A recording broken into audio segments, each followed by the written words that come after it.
Hello everyone and welcome back to Red Room Stories. I know many of you tune into these tales to help you drift off to sleep. So before we settle in, I'd love for each of you to leave a comment sharing where in the world you're listening from. And if you're enjoying the episodes, don't forget to like and subscribe to the channel. Now let's get comfortable, relax, and begin. The wind howled through the decrepit remnants of a once thriving amusement park, echoing against abandoned rides that had long since succumbed to rust and decay. Children's laughter, a distant memory now, merged with the creaking of dilapidated attractions, creating a symphony of unease. Evangeline, a self-proclaimed thrill-seeker, stood at the entrance, her heart racing with adrenaline and a stinging apprehension that turned her stomach. It was late October, and the sun's departure hastened the shadows beneath the cracked pavement, giving life to her deepest fears. The supernatural horror rumored to haunt these grounds, whispering stories of vanished souls. Drawn by a dare issued by her friends, Evangeline had traded the comfort of their cozy suburban home for this dilapidated carnival, lured by the thrill of not only confronting her own fears, but also dispelling the legends that surrounded the place. As she stepped past the rusted gates, an unsettling chill crept down her spine, the kind that made the hair on her arms stand at attention. The air was thick with the smell of stale popcorn and someone's distant memories, mingling with the earthy scent of decaying leaves. A light drizzle began to fall, each drop feeling like a drop of ice against her skin. It began with the Ferris wheel. Towering and skeletal, it loomed above her like a guardian of forbidden secrets. Instead of retreating, Evangeline felt compelled to climb inside one of the shabby plastic seats. She rationalized it as an act of bravery, yet another dauntless act, pushing back against the fear that churned within her like the relentless wind. She clutched the cold metal bar as the wheel creaked reluctantly into motion, and with each rotation, a feeling of unease grew, bubbling under the surface of her bravado. Below her, shadows danced and flickered, troubling images flitting past her vision that vanished as quickly as they appeared. When she dismounted, the park felt different, the silence heavier, as if the very ground had sucked in all the sound. The whispers began, soft, tantalizing snatches of words that rode the rustling leaves. As she wandered, their tones drifted in and out of clarity, just beyond her comprehension, sparking curiosity and dread. Evangeline's heart drummed in her chest like an anxious metronome, her mind racing with questions. Was it just the wind? Or was there something else here, something lingering, hungry for recognition? Her exploration led her deeper into a funhouse, its warped mirrors providing a distorted reflection that made her skin crawl. Shadows pooled in corners and laughter echoed faintly. Was it real, or merely a trick of the mind? As she stepped further within, she felt a sudden rush of cold air, slicing through the warm tendrils of her breath, filling the space with a looming presence that felt almost tangible. A distant figure flickered in the corner of her eye, gone before she could turn to face it, leaving only the scent of acrid smoke, to evoke childhood fears of dark, lurking things that resided only in the imagination. The halls twisted in unexpected directions, and shadows of long-gone visitors hovered just outside the light. The floor became slick underfoot, her trainers catching against unseen layers of grime and something else, something alive. Pulsating with a dynamic beat, it seemed to breathe under her weight. Panic clawed at her throat as she doubled back, desperate to escape the surreal traps of light and darkness. But the mirrors transformed her reflections into a chaotic symphony of hidden selves, igniting her inner fears. Each version of herself appeared with hollow eyes, twisted smiles, and a beckoning finger that paralyzed her. Evangeline stumbled into a side room where a throne-like seat sat, draped in tattered velvet. The air thickened, the whispers coalescing into a crescendo she could almost understand. Her own name floated within, carried by a disembodied voice that felt familiar yet foreign. It wrapped around her like smoke, stealing her breath, urging her to sit, to accept, to be part of something greater and more terrifying than she could have imagined. The pull was magnetic, but her instinct screamed rebellion, forcing her to inch backward, tracing trembling fingers along the edge of the darkened doorway. But as she turned, her foot caught on something unseen, and she tumbled into the darkness, the shadows swallowing her whole. Panic ignited just as her back hit the ground, the world collapsing into a swirling tempest of disorienting sounds and manic laughter. She could feel it then. The park had shifted.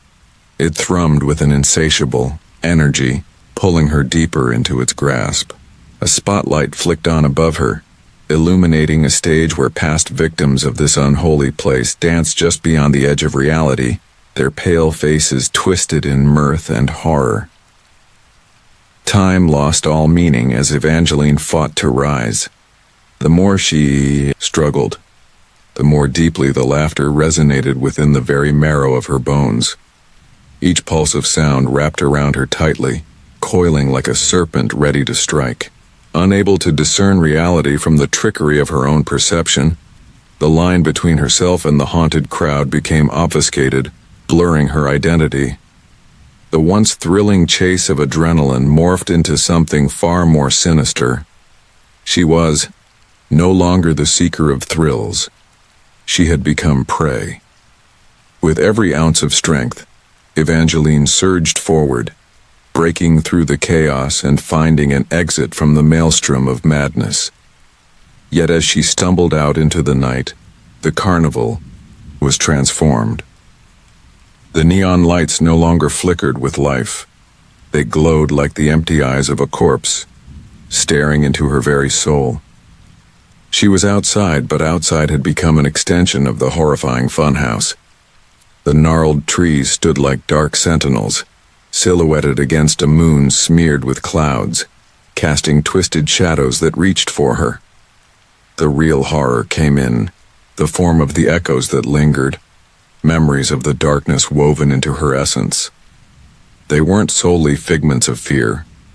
They were impressions that danced in her mind, reminding her of the darkness she had brushed against, the pulse of the carnival that had awaited her return. Was she still herself? Or had she become reshaped, molded into a reflection of all that the amusement park desired? As she fled, her phone buzzed and flickered. A text from her friends met her eyes. "Are you okay? You look different." The chill of recognition slithered up her spine. They could sense it too.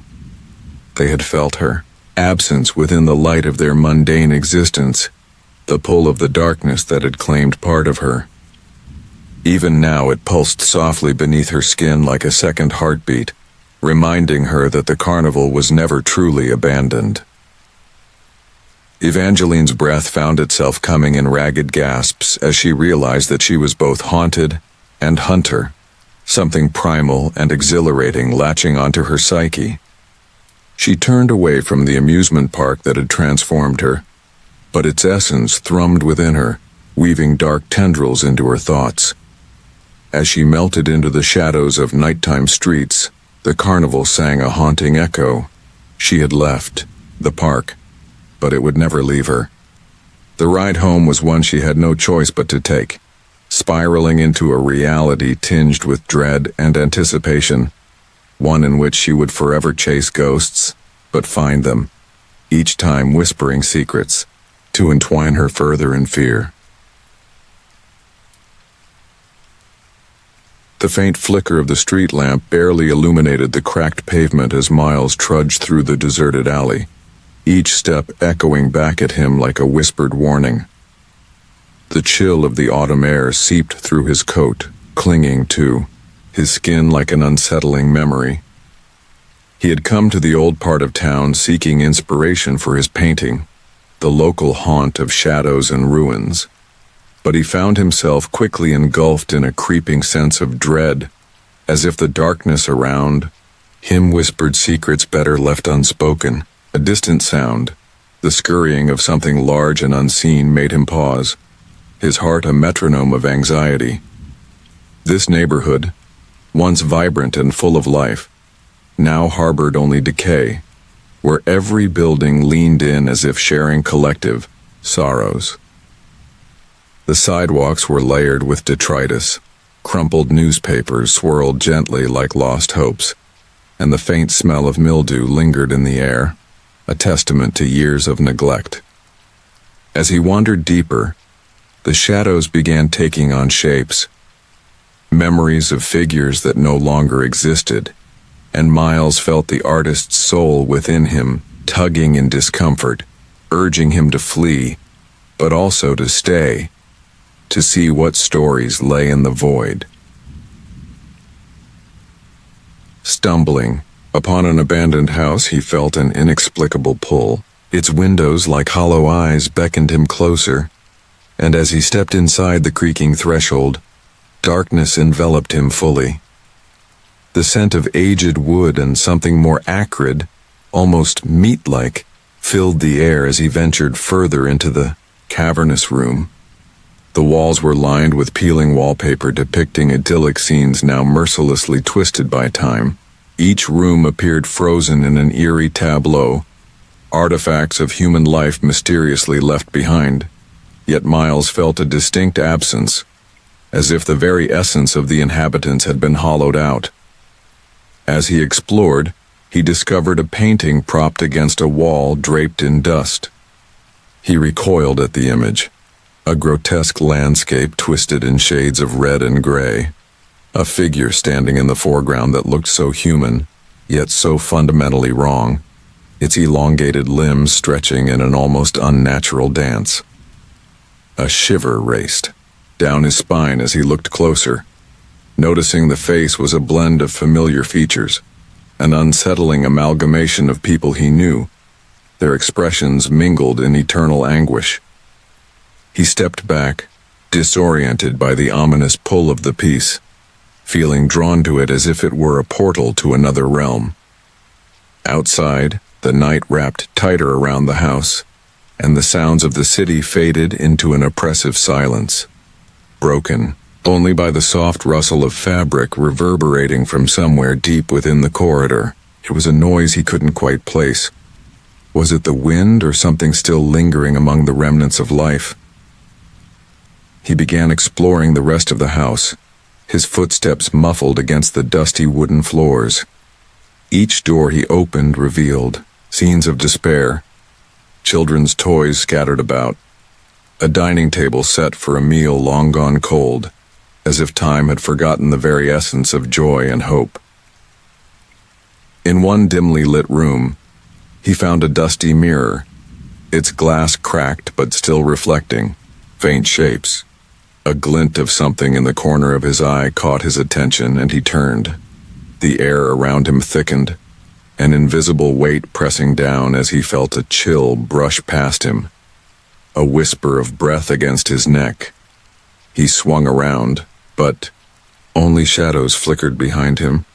The unease coiled tighter in his chest, and panic threatened to rise as he felt the room warp, the walls bending as if they were foreshadowing a horizon of dread.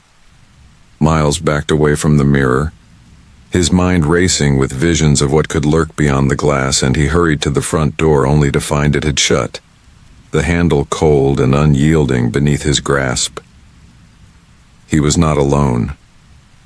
The pervasive silence transformed into a low hum, muffled voices echoing from within the walls, fading in and out like a distant radio station.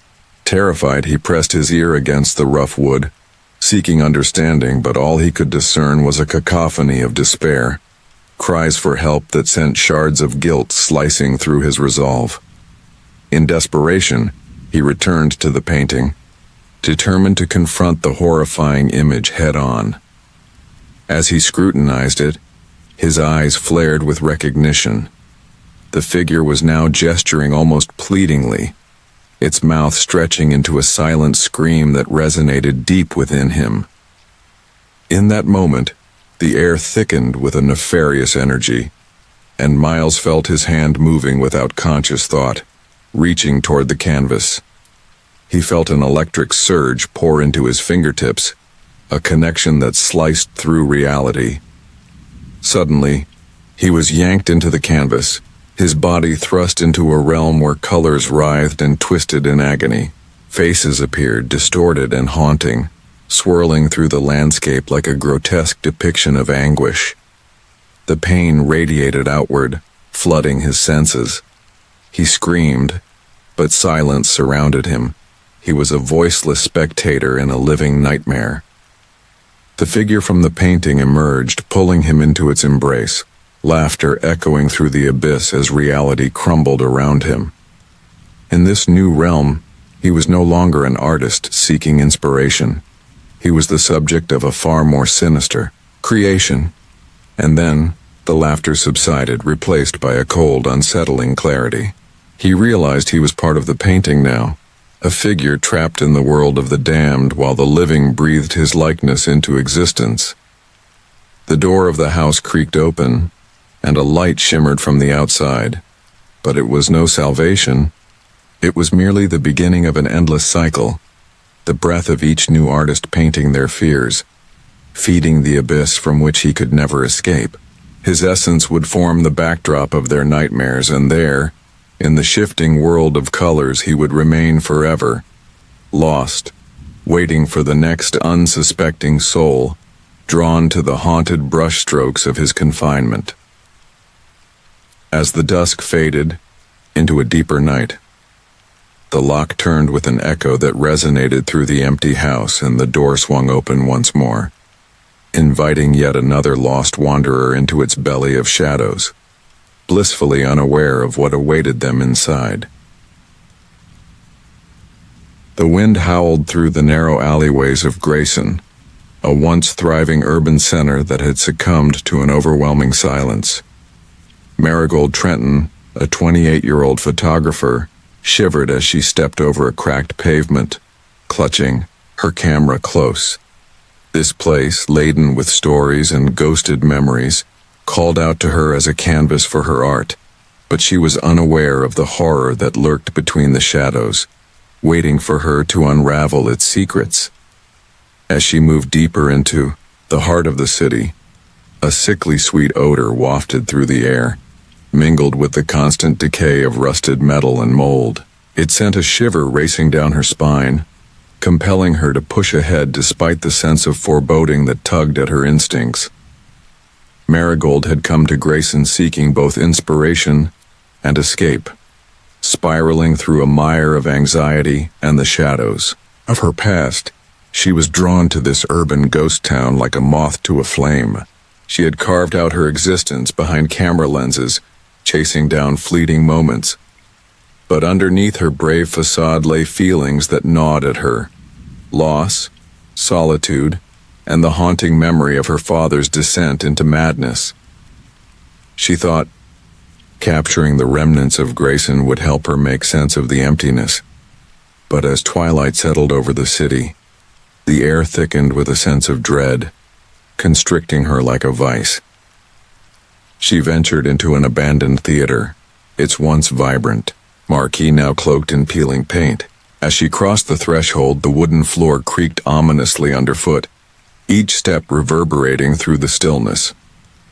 The scent of mildew and old stale popcorn hung in the air, while the ghostly echoes of laughter and applause felt like an eerie reminder of what had been lost. Marigold raised her camera and snapped shots of the derelict stage, each click sounding louder in the oppressive silence. Yet as she reviewed the images on her screen, a flicker of unease took root when she noticed a shadow lurking in the corner of one frame, a dark silhouette that had not been there when she captured it. Dismissing it as a trick of the light, she pressed on, exploring backstage where faded costumes hung like spectral remnants of past performances. The threads whispered old secrets, and though she tried to dismiss the chill that crawled up her spine, She felt an insistent presence, as if the theater itself were aware of her intrusion. As she reached for a tattered velvet curtain, a strange gust of wind blew through, cold and sharp, sending a shiver across her skin. The flicker from her camera's flash illuminated the room momentarily and revealed a message scrawled in a stared, trembling hand. "Leave now." Marigold's heart raced, torn between the pull of fear and her insatiable curiosity. Was this a prank left by urban explorers, or was something more sinister at play? She backed away slowly, her instinct screaming for her to run, but the need to unravel this mystery consumed her. When she stepped outside, a weight settled onto her shoulders, and the bitter air felt heavier than before. The alleyways twisted into dark jaws, drawing her away from the light, and the sweet odor intensified, now distinctly flavored with a faint metallic tang. That's when she heard it. Soft, rhythmic tapping, almost like distant applause echoing through the streets. As night fell, Marigold's phone buzzed incessantly, her friends trying to reach her with messages and calls. Alone, in the heart of Grayson, isolated from the world, she silenced her device, choosing instead to immerse herself in the unsettling atmosphere. Each flash from her camera revealed more shadows, and with each photo the strange silhouette became clearer, seemingly merging with the artifacts of the theater. She could feel the presence of something, or someone, drawing nearer, and every instinct told her to flee. Yet the deeper she delved into the city's darkness, the more alive her photographs became, capturing a depth of emotion she had never experienced before. In the deepest recess of Grayson, she stumbled upon a derelict art studio, the walls splattered with paint in chaotic swirls. A thick layer of dust had encased the remnants of unfinished canvases, but her attention was drawn to a peculiar mirror, starkly positioned against the far wall. The glass, mottled and cracked, shimmered with an otherworldly glow. As Marigold gazed into it, the reflection revealed not her own image, but a blurred vision of the theater, filled with ghostly figures, watching her with hollow eyes of despair. Panic clawed at her throat and she staggered back, only to collide with the shadows that had been following her. They surrounded her, the once blurry figures now solidifying into grotesque forms, faces twisted in agony, their mouths stretched, open in silent screams. The air pulsated with despair as they inched closer, their hollow eyes boring into her soul. Marigold's breath quickened as she stumbled back, searching for an exit, but the shadows had become a suffocating wall. Her heart raced, thundering with the realization that this wasn't merely a haunting, it was a tragedy reiterated, a cycle of torment tied into the fabric of Grayson itself. In her panic, she raised her camera, snapping pictures frantically, desperate to capture this nightmare. Each click released bursts of light that pushed the shadows back momentarily, revealing the faces of those who had once walked these streets, lost souls trapped in an eternity of sorrow. The flashes were the only defense she had, but they too began to dim. As she felt herself being pulled into the darkness, the relentless wind howled a mournful tune, laced with the whispers of the damned, urging her termination. Seized by a sense of impending doom, Marigold turned and ran, her pulse pounding in her ears and fear flooding through her veins. She stumbled further into the city, where the walls seemed to close in, the alleyways twisting like tendrils reaching for her in desperation. With darkness creeping faster behind her, she caught sight of a flickering light, an old street lamp, struggling against the night's embrace. She surged towards it, hope flaring within her, believing that safety lay just beyond the shadows. But as she reached the light, it flickered and extinguished, plunging her once more into the inky blackness. In that moment, The shadows fell upon her swiftly, engulfing her in a silk cocoon of torment. A cacophony of voices surged around her, each whisper penetrating her thoughts, drawing her deeper into a void of madness. She had become part of Grayson's melancholy tapestry trapped in its heart. Just like the souls that haunted its streets, the realization struck her cold. She was not just a witness to the city's past, she was destined to become part of its never-ending cycle of despair. The only sound remaining was the slow, rhythmic tapping echoing through the darkness, an eternal applause for a performance she would never escape. The city had claimed her, sinking its fingers into her bones, and as the dawn broke it revealed nothing but silence, an empty theater awaiting a lost star that would never return. All that would remain of Marigold Trenton would be the bittersweet echoes fading into the night, swallowed whole by the haunting eternity of Grayson. The old mansion loomed at the outskirts of Ravenwood, its skeletal frame silhouetted against an unyielding sky that threatened rain. For years, tales of the house's dark past swirled around town, whispers of strange happenings, disappearances, and the unsettling aura that clung to its walls. Amelia, a budding paranormal investigator with a penchant for the unknown, felt an irresistible pull toward the abandoned structure, as if the house itself beckoned her. Equipped with nothing but her flashlight and a notepad, she crossed the threshold, leaving the familiar world behind for the eerie quiet inside. The air grew heavy as she stepped into the foyer, dust motes dancing in the dim beam of her light. It was suffocatingly silent, save for the occasional creak of the floorboards beneath her feet. The scent of mildew filled her nostrils, mingling with something far more unsettling, an undercurrent of decay that suggested the mansion had absorbed the very essence of despair over the years. The history laced in the peeling wallpaper and crumbling chandeliers felt palpable, brushing against her skin and sending tingles of unease crawling down her spine. Though she was determined and eager to uncover the secrets buried within, as soon as she moved deeper into the house, a prickling sensation of being watched crept over her. Shadows seemed to extend and retract in her periphery, twisting into shapes that vanished the moment she turned her head. Amelia shook off the feeling, attributing it to her overactive imagination fueled by too many ghost stories. Yet, with each step she took, the house seemed to breathe around her, the sigh of old wood echoing through the vast empty halls. In the living room, she discovered remnants of a life long past. An ancient, dust-covered piano stood against the wall, and a shattered mirror hung above the mantel. As she approached, the atmosphere shifted, a chilling draft rushing past her ear, whispering incoherent secrets.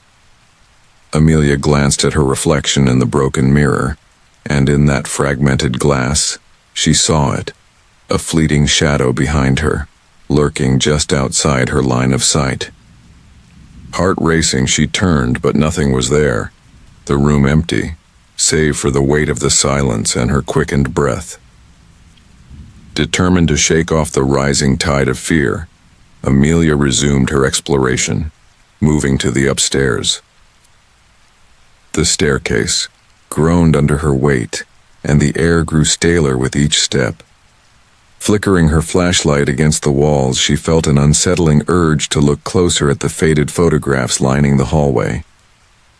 Each face stared back at her, eyes hollow, mirroring her own curiosity yet imbued with an unmistakable sadness. Amelia's hands trembled as she reached for one picture, the last family that lived in the house, when a sudden crash echoed from the end of the corridor, compelling her forward faster than reason could dictate. She pushed on, her heart thudding in her ears as she approached the source of the noise. A door stood ajar at the end of the hallway, swaying gently as if beckoning her inside. Peering through the opening, she found a child's room untouched by time. Dust-encrusted toys lay scattered about, and an unsettling chill had settled in. The corners. It felt wrong, as if the very air was thick with restless spirits. The dim light illuminated a small rocking chair, swaying back and forth on its own, and her scalp prickled with fear as if it were a life force of its own expressing longing or sorrow. Amelia stepped into the room, crossing the threshold with a mixture of dread and intrigue. But as she did, the door slammed shut behind her, trapping her within four walls of forgotten childhood. Darkness enveloped her, and the air became stifling, solid as though something ancient and powerful had awoken in the confines of this room.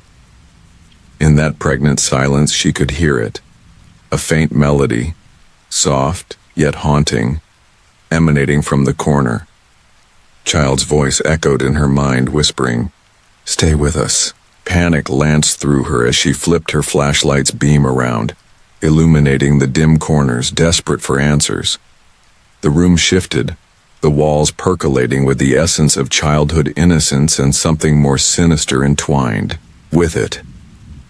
The sensation of countless eyes watched her from the shadows, their unseen presence urging her to join their forsaken company. Amelia's instincts screamed at her to flee, but the melody enveloped her, drawing her in deeper, seducing her with the promise of belonging.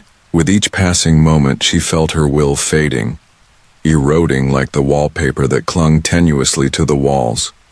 Words became muddled, and the reality outside began to blur, her mind succumbing to the childlike visions of a time that wasn't her own. Finally, with a surge of clarity amidst the encroaching darkness, she broke free of the magnetic pull and pounded on the door, desperation clawing at her throat. "Let me out," she cried, voice buoyed only by fear. It didn't budge. The melody grew louder, morphing into a cacophony of unreal sounds that rattled the walls, drowning out her pleas. In a sudden flash of audacity, Amelia turned her flashlight toward the rocking chair, its fervor capturing a dark, shifting entity coalescing beside it. With unearthly eyes staring back at her, straining against the contours of childhood nostalgia, Amelia realized no one ever really left this room. The children had sought companionship, but they were lost, forever yearning for connection, trapped in a cycle of despair. The walls of the mansion were layers upon layers of sorrow trickling into her own existence, threatening to drown her under their weight. In a final desperate moment, she threw her weight against the door, and it burst open. The sudden rush of freedom was intoxicating, but as she stumbled into the hallway, the air shifted once more, cool fingers curling around her. The photographs now distorted, their eyes following her with a wicked glee. She stumbled backward, horror dawning upon her. She hadn't escaped. She had merely become part of the collection. The darkness around her transformed, night swallowing the portion of sunshine escaping through the window. The melody faded to silence, replaced by the soft echoes of childhood laughter that now danced through the halls, and as she turned to retreat, it struck her with clarity. Amelia had come seeking the thrill of the unknown, yet she had unearthed something far more terrifying. She was destined to remain a guardian of the lost, entwined with the shadows, each whispered plea now her own. The mansion had claimed yet another lost soul, and the walls would forever cradle her torment, stretching into eternity like the homes of those who would join her in their unending pursuit of connection in a world long forgotten.